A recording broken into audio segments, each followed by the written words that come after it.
Hello everyone, I'm Chaitanya. As sir mentioned, I am a BBM alumni having pursued my BE in Electronics and Communication from 2014 to 18. I have been programming in Python for over 3 years now, and I'm more than happy to share with you whatever insights I have gained, be it for hobby projects or writing industry grade production code. Uh, let's start with the presentation.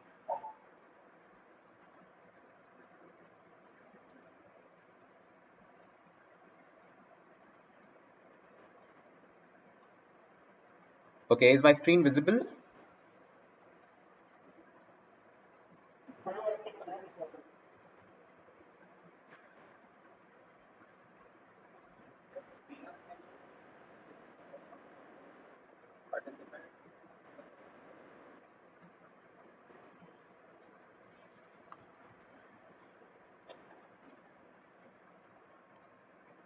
Okay, so as I was saying, you can connect with me using my social links that I've given here on my page.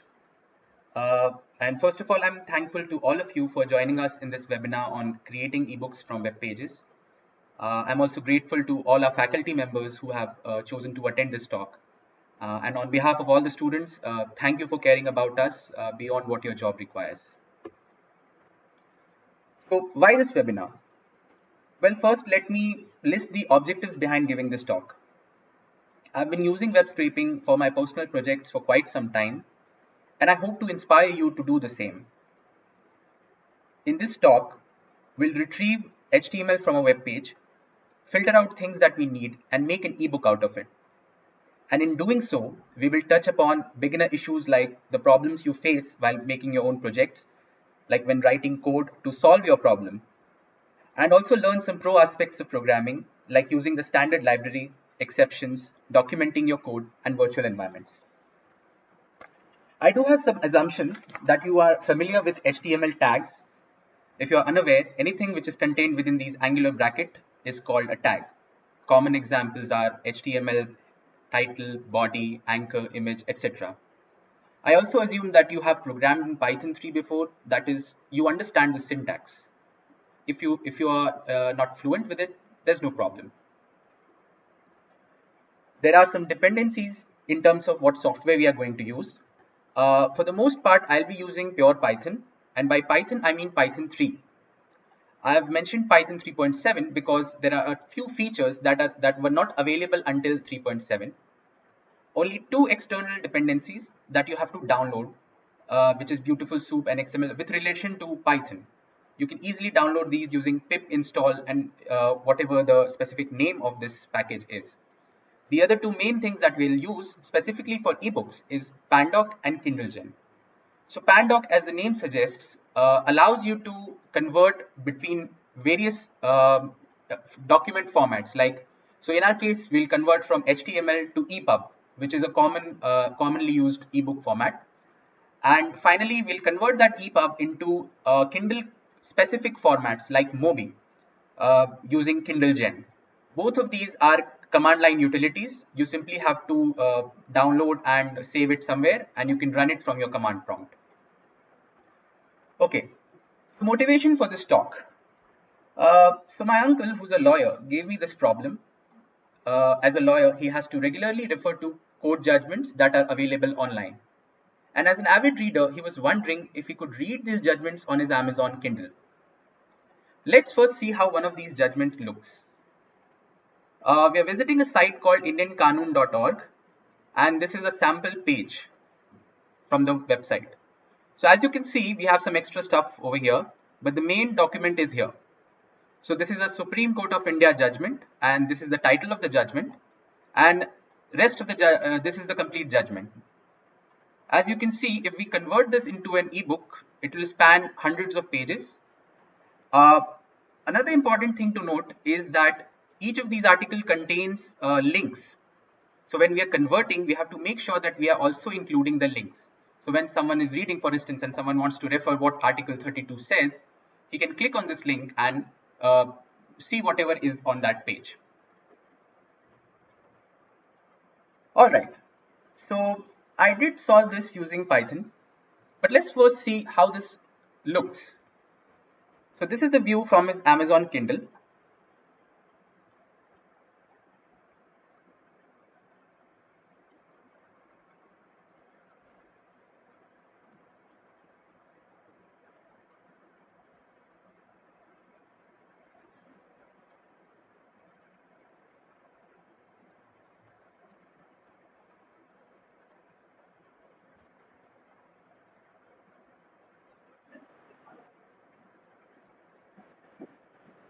Okay, for those of you wondering, I don't use a Kindle. How is this helpful for me? Don't worry. Here's how this looks on an Android device. So this is the view using Google's inbuilt Playbooks app, where you can upload your own ebooks or PDFs and refer to them on offline.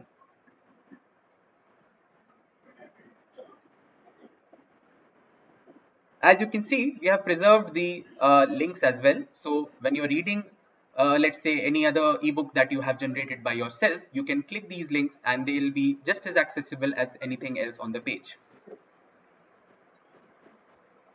All right, so with these, I hope you are motivated to learn how to do it on your own.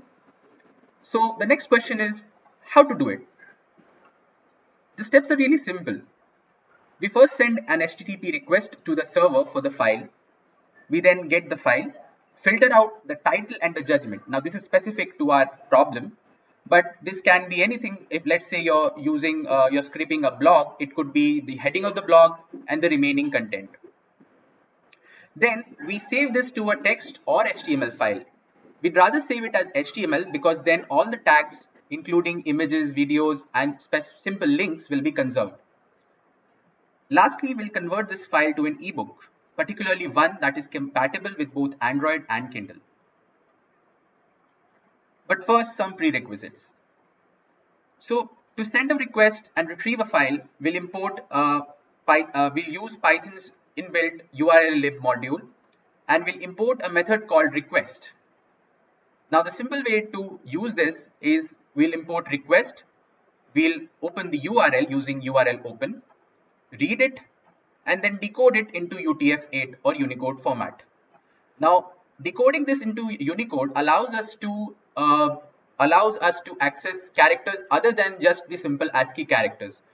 So this means we can also access Hindi scripts, Gujarati scripts, anything which uses fonts of the Unicode character set.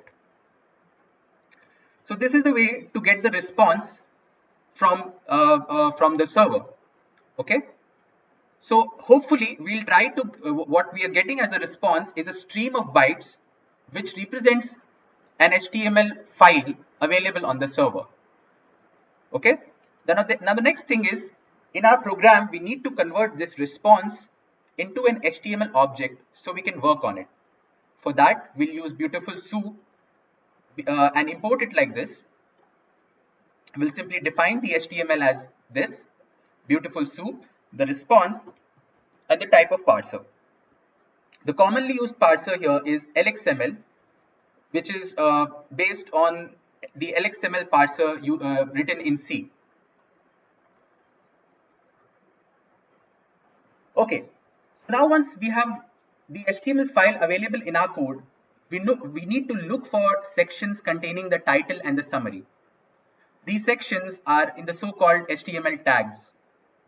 Now in Python, we can find these tags in two simple ways. We can find them based on where they are located in the file, or we can use its attributes or properties. Some of you who would have used HTML know what attributes and properties are. So we can either use them, we can either specify them based on location or use their tags or attributes. If we need to access them based on their location, the syntax is simple. The syntax is tag, subtag, subtag, and so on. So let's say if I have this is my response. The variable article here represents my response. I'll look for the header, some header h2, and in that I have a link, an anchor tag representing the link, and whatever is the link in that is my headline, and I extract that using .text as the last value. Okay. Now this is really simple based on location, but usually in a project, if you are working with multiple pages on the same website, it's not necessary that it is available on the same location. But sometimes you can specify the attributes and then filter out the content that you need. Now for that, Python, specifically Beautiful Soup, gives us two functions, find and find all. They're both almost the same. The difference is just that find gives you one output and find all gives you a list of outputs. So you can filter out based on your criteria, you can filter out multiple values. Okay. Now, this is a syntax for find and find all. Let's see a few examples of what they mean. So let's say we want to find all headings within the page. Let's say we want to just find the main heading of the page. We can use dot find all h1. If we need to find all the headings, we can use this dot find all and a list of all the headers. Okay. So this is an example of using the tag. The next thing is specifying the attributes of the tag. So let's say we need to find in the article, we need to find something which is contained within span that contains green or red colored text. We can simply specify that by doing span as the tag, and then the attributes listed in this manner. The attribute here is class, which can have a value of green or red. Okay. The other thing is, instead of tags, we can specifically search for text within the document. This text is what is visible to you when you open the page in your browser. So we can simply specify text equals to happy birthday to search how many times happy birthday is displayed on your web page. Now, since this is find all, we get a list of how many times we are getting this, right? The last thing is using keywords. So keywords help you specify, like let's say if you need to specify the same thing here. So you're looking for a span tag with a class attribute of either green or red. You can specify the same as writing id equal to span. So this is the id of the tag that you're using. And the class can be specified like this. So here class is a keyword. Note this underscore over here. This is because in Python class is a reserved keyword. So the way to workaround is using an underscore over here. One last thing before we go ahead. So if we need to specify an or an and condition, so here when we search for span tags, we get all the results which have the class value of either green or red. What if we need to specify an and condition? So in that case, we can use both this attribute specification and also keywords. So for instance, if you want to find all titles and summaries that are either green or red in color, we can write div, the tag, and the ID, which can be any of these two, and the class, which can be any of these two. So we have four combinations: title, which can be green or red, and summary, which can be green or red. All right. So with this, we are ready to analyze the web page.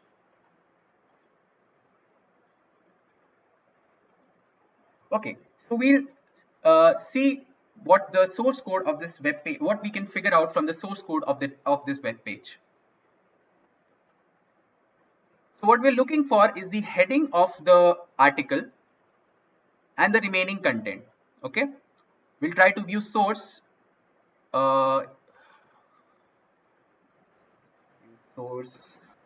Right. Okay, so you can see that the entire judgment is contained in a div of class judgments, with the heading contained in inside that class in a div with class value doc underscore title. Okay, the last thing that we'll notice is the links. What about the links? So when we click on links, we are actually accessing absolute values. So you can see at the bottom left corner of my screen, if it's visible, we are getting the full link, which is indianqanun.org/doc/772605. But usually when when such links are presented in a website, to save space, they are converted into relative links. So the person who has written this web page has assumed that you're already on this website, and he will just redirect you to using /doc and the ID of the document. So when we're writing the program, we have to be careful to make these links absolute.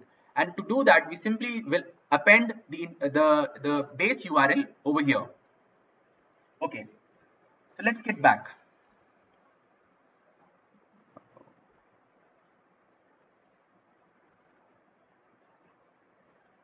Okay, so I've summarized what we just saw, that the title and main content can be captured from this div class judgments, and all external documents are relative links, not absolute. So let's jump into the source code.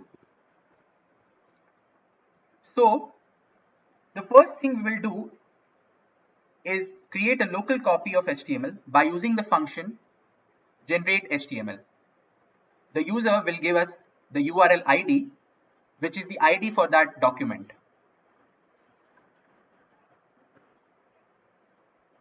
So in Python, when we are dealing with codes where errors are frequent, we write that code in try and except blocks.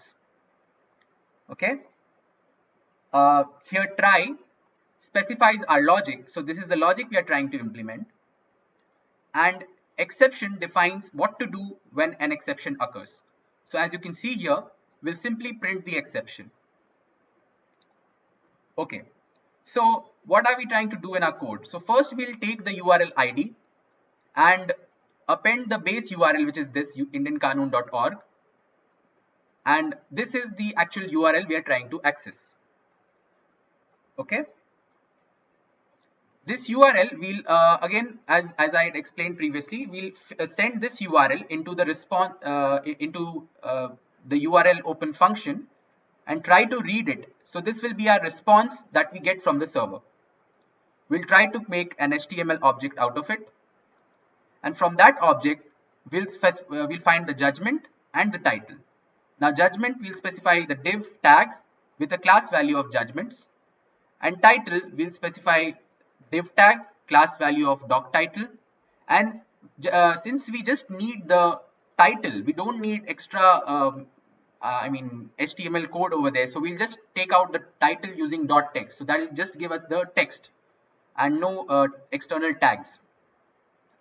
Okay. The next thing to do here is we will create a simple HTML string where we use only the title and judgment, discarding everything else. For that, I'll use f strings in Python that allow you to insert the values dynamically. So this is a string with basic, the title is given here and the judgment is given here. Okay. The only thing to note with f strings in Python is that you cannot do calculations over here. The value, if you're, let's say here we are inserting a string, if we were trying to insert an integer value, you could write like 2 into some value. Okay. But that won't work because it won't calculate over here. It will just print 2 into that value. I mean 2 and star that value. Okay. So if you need to print something, you need to make the calculations before inserting it into the f string.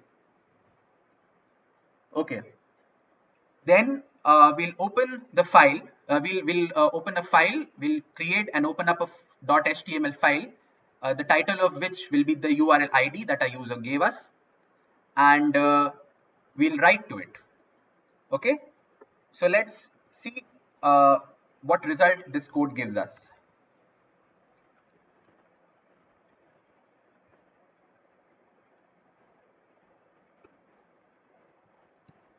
So 123058 is the ID of a document that I'm trying to access, and 1.py is the script that we just saw. So we've encountered no errors, and let's see how the HTML looks. So this is the HTML file that we are trying to access. So this is the HTML of the main problem that we started with. So we have quite a lot of text, but one key thing to note here is that the links are broken, because if we try to convert this, we'll get relative links and then the links will fail in conversion process. Okay. So obviously the next thing to do would be to process these links and correct them. And one nitpicky thing that I will try to do is, as you saw, I had to specify to open the file. This time I want to automatically open the file after it has been written. Okay, so let's see how we can do this.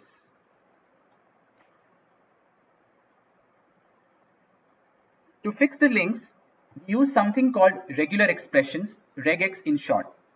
Regular expressions help us identify text patterns in a file. And once we have identified a pattern, we can substitute it, replace it, do whatever we like with it.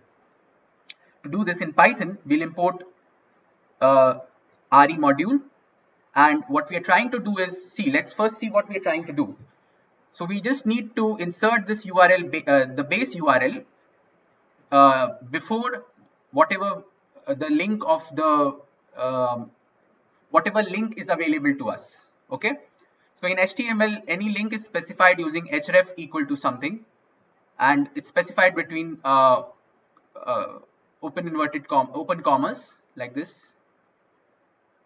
Okay, and this section over here specifies our link, and this is the href section for that link.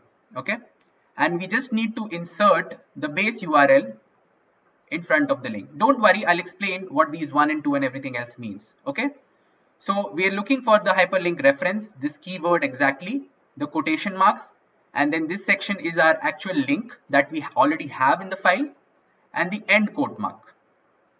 Okay, so let's break down, and we insert URL base before this link, which is number 2 given here. Okay, so what is this number 2 or number 1 and number 2 and so on? So let's first start with our main link. Everything that you see within square brackets is just one character, and this one character can be anything from A to Z, capital A to Z, 0 to 9, or a backslash. So this is just one character, and it can be any one of these. Now obviously the link will contain multiple such characters, so we give a plus argument, meaning one or more characters. All right, the last thing is we specify this in parentheses, and this is what's called a group. A group allows you to refer this when you need it in the next sections of the code. So since we have quoted this as our first group, this will become this \1, and this is our second group, this becomes \2. Okay, so that's clear. The next thing that I said, I intend to automatically open this once this file has been written. For that, Python gives you an inbuilt module called subprocess, and you simply run the command. So the command that I ran here, this .html to start to open it, I can simply give the command over here, start whatever the HTML is that is generated, and the last argument that has to be written is shell equal to true. I write this shell equal to true only to specify that this entire section has to be executed. If you don't write this shell equal to true, you have to specify all of these as parameters of a list. So everything has to be written as like start, comma, this, comma, this, comma, and so on. So this simply tells you that execute this line, whatever is inside this, execute it as if you were trying to execute it from the command prompt. Okay, so let's see if this worked out any good.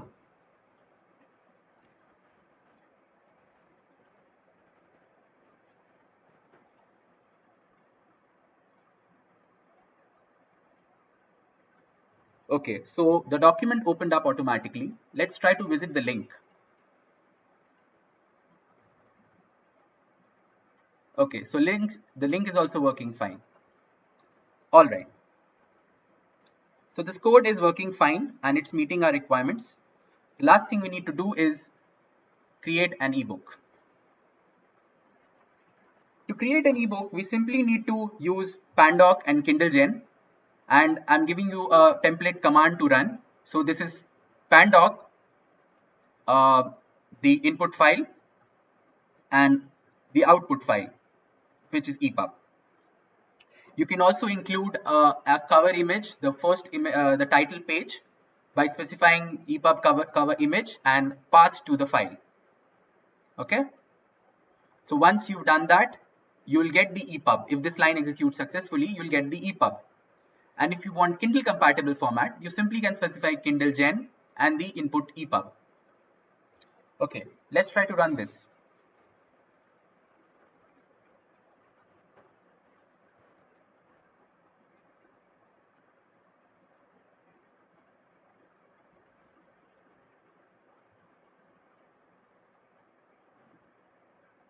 So this, what we are getting here is a response from Kindle Gen, and that it's running our, it's creating our ebook. So here's the ebook. This is the title page and so on. And as you can see, if we click on the link, it works. All right.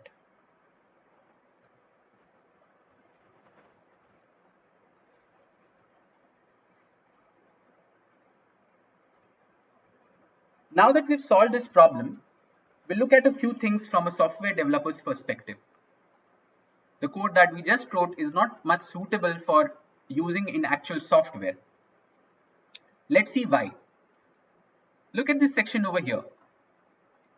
If we look at this line, we're trying to access an HTML resource from a server, right? We're trying to access a file, if I speak in Linux terms. Two things could go wrong. Either the URL that we have entered, the site name or whatever we are feeding inside this URL open function, either this is wrong or the server isn't responding. In that case, we'll get something called a URL error. The other thing could be that the URL is correct, but the file we are trying to access, the file we are trying to look for, we are unable to get it. In that case, we will get what is called an HTTP error. So just like we did with the try and except blocks, we have to specify. We can specify additionally the exceptions with regard to this line. Okay. So that is done using. We'll import the error from URL module, and we'll simply specify error.http error and URL error like this. So this is slightly better. The other thing we can do is to document our source code, right? So in Python, you can easily do this using doc strings. So doc strings are basically 3 of these single quotes or double quotes, and this specify you specify what your function or class or whatever is doing within these quotes. Now this seems silly at first, or maybe it's just good for reading, but actually this is helpful because when you're working with the code, you can access from the command line what it's trying to do. Let's see what I'm trying to say.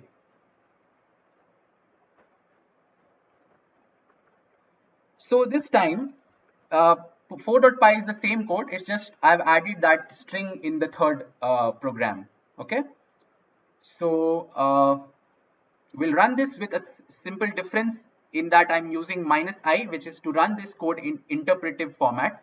That means once the code is run, I will be able to access it using my command prompt. I will be able to access the script using my command prompt.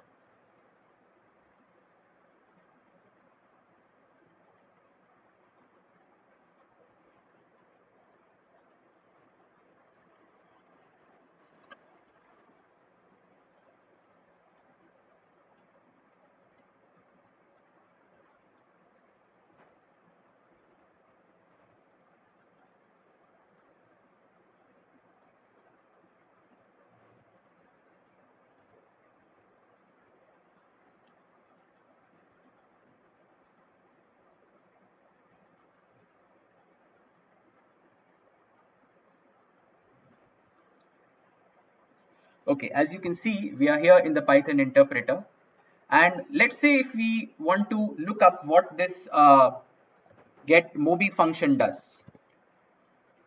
Okay, we will simply specify. You can get help on this function by using help and then inserting whatever name of the function you're looking for. Okay, sorry, it's generate mobi, not get. Okay. So what we specified there in the under those quotes scrapes and generates HTML versions and of the document. So this when you're writing standard code, you can use this to simply learn more about what this function is doing. This will be helpful when you're trying to debug your code or when you're using someone else's code and trying to build up on that. Okay. One last thing that's left is learning to use virtual environments. So virtual environments are used to isolate packages used in a project from the packages installed on your system. What does this mean? So packages installed on your system are the default packages related to Python that you have installed or Python itself has installed on your PC. When you're working on a project, You might want to use someone else's code, someone else's libraries, and so on. And what happens is certain versions can be in conflict with each other. So let's say I'm using library A, which depends on library B. Now, the first version of library A is compatible with the first version of library B, but it's not compatible with the second version. So in that case, we have to make sure that we are using only the specific versions under which that project had worked. We'll see an example. So this is the example of a project written in pure Python. So this is a project someone had created. Although you can install it using pip, but since this is available on GitHub, we can build it using something called a requirements.txt file that specifies all the specific libraries that he had used in his project. But before seeing this example, we'll see how to do this, what the steps are for creating a virtual environment. So first, we create a virtual environment. The simple way to do this is write Python -m venv. So venv here, virtual environment, is Python's inbuilt module. We call it using -m since it's a Python module. Okay, I'm assuming that my project is a is a directory that you already have on your system. We create another subdirectory inside it called vn, and then we change our directory to my project. So now we are inside this project. Now we'll try to enter the environment. I mean, we'll activate the environment. So to do that, we simply run vn scripts and then activate. So this bat file is specific to command prompt. It can be ps1 for PowerShell or .s for Linux systems. Okay. We can check all the installed packages, the packages that are already installed with our current environment. For that, we'll use pip list. We can install packages manually by using pip install and the package name, or we can simply specify .r requirements.txt. Okay. So once you have done the project, once you have added whatever you wanted to do to the project, you can freeze your or fix the packages that you yourself used in the project by using pip freeze and then piping out the value to the requirements.txt file. Once you've done that, you can come out of the environment by using deactivate, and then once you're done with the project itself, you can remove this virtual environment by using rm directory remove directory and all its subdirectories from this venv. So here venv is this file and not the module. Okay. So I'll remove the virtual environment. So this is a standard practice in which you take a complete project, you make changes to it using your own environment, and once you've made all those changes, you can simply list whatever extra things you did in this requirements.txt file, and you remove your environment and then upload it to a site like GitHub. Okay, so let's try this example.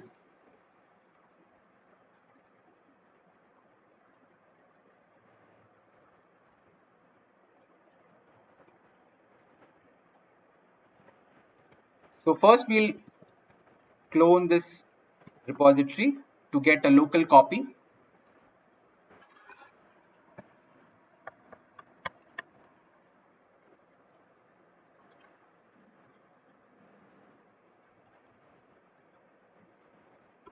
So once we get this copy, I'm renaming it to my project just so we can use the same exact lines that I had specified here. Okay. The first thing is to create the environment.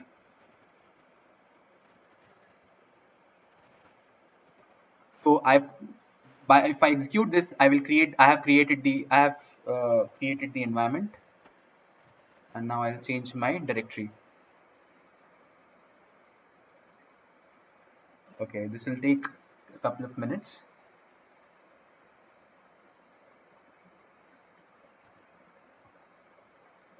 Okay, so this is done. Now we'll enter this environment.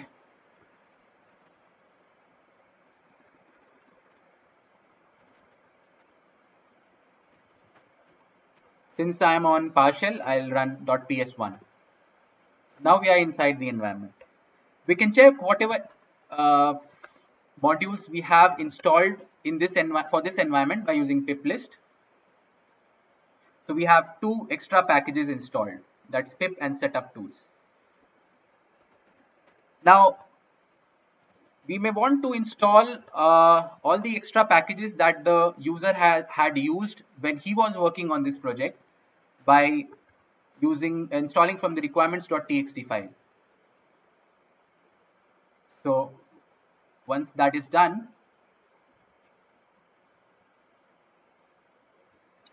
okay, I'll skip this part actually. Maybe there are a lot of files and that might take a lot of time. Okay, so assuming that you've installed everything, now you can, yeah, you can install the, you can work with the project, make all the changes you want, and then you can simply run,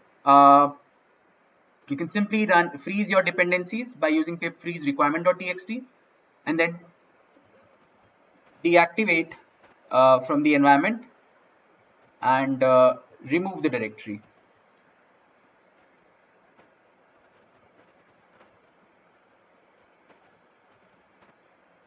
Okay, so now we have made all the changes that we wanted to the project, and we've also removed the virtual environment. So these are the standard steps when working with virtual environment, and we just saw an example of how to do it. Last thing to see here is how legal is this? Now, web scraping, although it may seem to be illegal, is completely legal. In fact, most of the companies build their the topics you heard about, like data science and data analytics, completely revolved around scraping data from other websites. However, you need to, when you're using this on your own, you need to keep a few things on your mind, like don't break the internet. What this means is don't send a lot of requests, like hundreds and hundreds of requests to the same server, creating a denial of service like situation. So the server will be unable to serve its pages to other users. Don't share pirated content.